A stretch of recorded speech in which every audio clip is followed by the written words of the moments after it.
Bonjour et bienvenue dans le métier du Bitcoin. Petit update par rapport à la dernière fois où on avait... on va virer ça. Ok.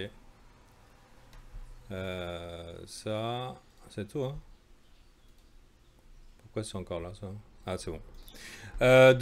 Par rapport à la dernière fois, on a vu que on avait bien rejeté que en daily, on avait fait un hammer confirmé, donc potentiellement un bear trap ici, donc un piège baissier, donc avec des gens qui aimeraient bien qu'on les libère, hein. Si ça descend, on pourrait penser que ces gens-là seraient susceptibles de vouloir racheter parce qu'ils ont peur. Cependant, on commence à avoir des signaux un petit peu craignos au niveau du momentum. Après une longue phase au contact ici de ces zones de résistance mensuelle, bah dis donc, on commence à faiblir. Et vous savez, pour inverser une tendance, il faut une force supérieure et un momentum supérieur à celui qui a été dans une direction. Et là, on commence à avoir des faiblesses. Des faiblesses qui se manifestent ici par rapport, ici un backstab, un gros coup de massue ici, un gros coup de massue ici. Donc deux points où les bears, donc les vendeurs ont annoncé qu'ils avaient le contrôle, en tout cas pour le moment. La dernière fois qu'on a vécu ces backstabs, c'était dans la même zone. Donc il y a peut-être un acteur à grosse couille qui est à peu près disposé à refaire la même. La bonne nouvelle sur le Bitcoin, c'est que contrairement à ici, on a pas mal de 109 qui est dans le marché des cryptos, mais il n'est pas à fond dans les leviers. Donc le processus de liquidation qui a entraîné un petit peu l'effondrement du marché en partant de BitMEX et en s'étendant sur l'ensemble des markets du monde crypto ne devrait pas nous emmener à des crashs de cette ampleur. Si jamais on devait se casser la gueule. Pour l'heure, on peut être amené à la prudence. Bon, c'est pas la première fois que les EMA9 et EMA18 bien institutionnels croisent bearish, hein. On a vu que rapidement après, elles ont recroisé bullish. Pour l'instant, on est encore en phase de consolidation. Si on considère ici, c'est encore des plus hauts creux. Par contre, on cherche maintenant les plus hauts sommets. Donc ils sont pas là. Pour l'instant, c'est des plus bas sommets. Il faudrait voir un petit peu la distribution des volumes. Ici, il y a quand même encore des volumes en place. Donc ça, ça, ça invite quand même à la prudence. Dans ma situation actuelle, j'étais plutôt holder en diminuant pendant cette partie shop-shop. Là, on a eu quand même un marché relativement merdique. Pendant cette partie shop-shop, j'étais plus holder que trader. Et là, personnellement, je vais être plus prudent au niveau de mon hold, donc avoir de la poudre pour être prêt éventuellement à une situation où on irait vers le bas, avec des positions de trading. C'est-à-dire, euh, si j'ai un biais, si j'ai une direction, si j'ai un setup, je le prends avec possibilité de gagner un petit peu.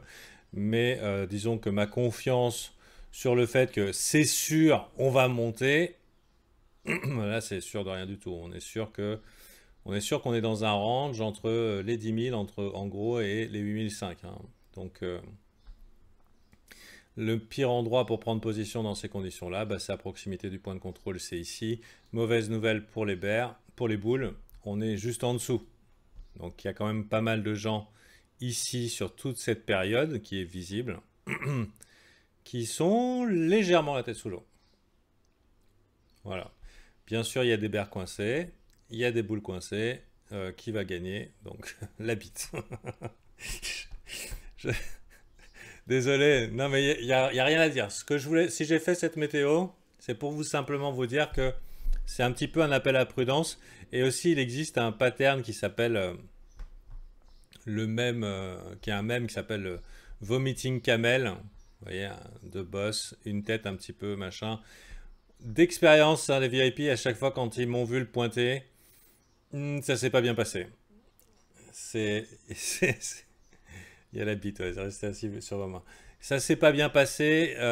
En fait, le Vomiting Camel, c'était une blague qui a été faite par une femme tradeuse et qui a du coup a été repris à travers le temps dans pas mal de médias, y compris sérieux. Mais globalement, c'est un M dans un M, hein. hein. C'est des plus bas sommets, quoi. Ça montre une faiblesse. Comment ça se solde en général? Par un petit vomito. Voilà. Donc, parfois gros le vomito. En 4 heures, ce qui fait encore plus chier, c'est qu'on a un vomiting camel dans un vomiting camel. Là, j'étais vraiment enthousiaste, hein. Je pensais que vraiment on avait capturé ici ce niveau. Et ouais, qu'on fait un M, et qu'on fait un M, et qu'on fait un M, et qu'on instaure une tendance baissière. Donc hop, vomito camel aussi. Est-ce qu'on va pas puke ici? J'en sais rien. Maintenant, on a des mèches ici qui indiquent clairement qu'il y a des acheteurs qui sont là. Si vraiment vous êtes bullish et que que vous êtes à fond, je pense qu'une entrée dans le 9100 ou à peu près, ouais, 9120 jusqu'à là et jusqu'à 8850, on est bien pour un biais bullish. Ça ne veut pas dire qu'on va péter les ATH et tout directement, mais n'empêche que ça se prend. Un trade sur les extrêmes dans un range, ça se prend. Un trade dans les extrêmes, un short dans les extrêmes, ici ça se prend. Un long dans les extrêmes, ici ça se prend. Au milieu, c'est un petit peu plus casse-gueule. Donc voilà, juste un petit appel à la prudence. Aussi, la mauvaise nouvelle, c'est que les actions continuent de monter. Donc le play qui s'est joué ici sur une corrélation quasiment à plus de 90%, et même ici, hein, c'est un play qui s'est joué par des baleines qui ont, entre guillemets, call le top sur le marché des actions. Sauf qu'a priori, la corrélation entre le Bitcoin et les actions ne fonctionne que quand ça descend. C'est pas de chance. Donc, a priori, le Nasdaq est le new Bitcoin. On a à peu près les mêmes prix, sauf que celui-là, il monte. Donc, bien sûr, personnellement, je ne me fais pas leurrer sur la réalité économique. Vous voyez, tous les dips sont relativement rachetés. Tout ce qui est descendu ici, ça a été racheté. Et là où le Bitcoin avait l'occasion éventuellement de montrer que oui, la corrélation était sérieuse, on a le Nasdaq qui vient de continuer à faire un nouvel ATH. C'est ridicule. Avec le nombre de gens là, qui sont sur TikTok, qui sont sur le marché des actions, c'est hallucinant. J'ai vu un jeune là, qui s'est suicidé parce qu'il avait moins 700 000 balles sur son compte Robinhood. Il y a beaucoup de jeunes qui mettent la main dans le piège de l'argent facile, bien sûr, hein. Ça me rappelle énormément le 2017, le marché des cryptos, avec un peu de patience et suffisamment de grid. Facile de gagner. Et j'ai bien l'impression qu'ils sont en train de capturer un peu le 109 et que ça va très très très mal se finir ce marché des actions. Mais il faut se rendre à l'évidence. La Fed ne rachète pas le Bitcoin. Elle n'en a rien à foutre, hein. Elle sauve l'Amérique, elle. Donc, le Bitcoin est un marché actuellement moins facile que celui des actions ou potentiellement jusqu'à ce qu'il fasse tomber la guillotine. Ça va monter, quoi. Et à mon souvenir, ce niveau d'euphorie laissait facilement 15 jours, un mois avec des prix fous. Je pense que ça peut être encore un petit peu plus foufou du côté des actions. Il y a encore de la marge. Je colle pas du tout le top pour le Nasdaq. C'est dans un bull run parabolique. Donc c'est un peu fou, mais on a vu comment ça s'est passé pour les cryptos après, hein. 3 ans de bear market, 80% de rendre l'argent, etc., etc. Donc, gaffe à vos culs, la gestion du risque, c'est l'essentiel. La gestion du risque, bien sûr, mais aussi avec un avantage probable, hein, sinon vous ne faites que retarder la vitesse à laquelle vous perdez de l'argent. Et si vous voulez apprendre le trading, développer vos compétences, vous pouvez rejoindre le groupe VIP, mais pas dans le Patreon. Le 18 juin, c'est pas une bonne idée le Patreon, puisque le cycle de facturation, c'est tous les premiers du mois, éventuellement par les offres VIP crypto. Donc pour l'instant, ici, dans le doute, s'abstenir. Alors il y a 2 niveaux qui vont être importants et qui forcément vont faire switcher automatiquement le côté bull, c'est quand on va reconquérir les 9550. Je pense qu'avec Ishimoku, ça va être un petit peu plus visible. Ici, là, vous voyez ce gros plat, là, 9543. Il faut vraiment qu'on s'installe ici, au-dessus, et que ça se passe bien. Aussi, gros signal vraiment inquiétant pour moi, c'est le Ishimoku 12 heures qui pour moi est une alerte importante qu'on peut avoir un swing baissier. Notre futur est sombre, donc on est passé rouge. Bon, après on est toujours à peu près dans un range, hein. Je fais exprès de mettre la Chikou bien en jaune pour bien voir. On voit les extrêmes de Chikou, c'est un peu rangy encore. Cependant, on est vraiment en train bientôt, et je dirais que dans la journée ou après-demain, de s'installer dans un nuage. Si rapidement on ne vient pas récupérer tout ça et s'installer bien sérieusement au-dessus, malheureusement on est bon pour un swing baissier avec des targets de l'ordre des 7800 et quelques. Donc ça fait pas trop sens, mais c'est là. Et je suis avant tout un trader de tendance. C'est-à-dire, je pense que la tendance est mon ami. Trend is your friend until the end. Et généralement, je vais être... ça ne me dérange pas d'être un gros bull tard. Donc, un peu trop bull à l'arrivée des résistances en me disant de toute façon, les résistances, on va les défoncer, c'est la tendance, etc.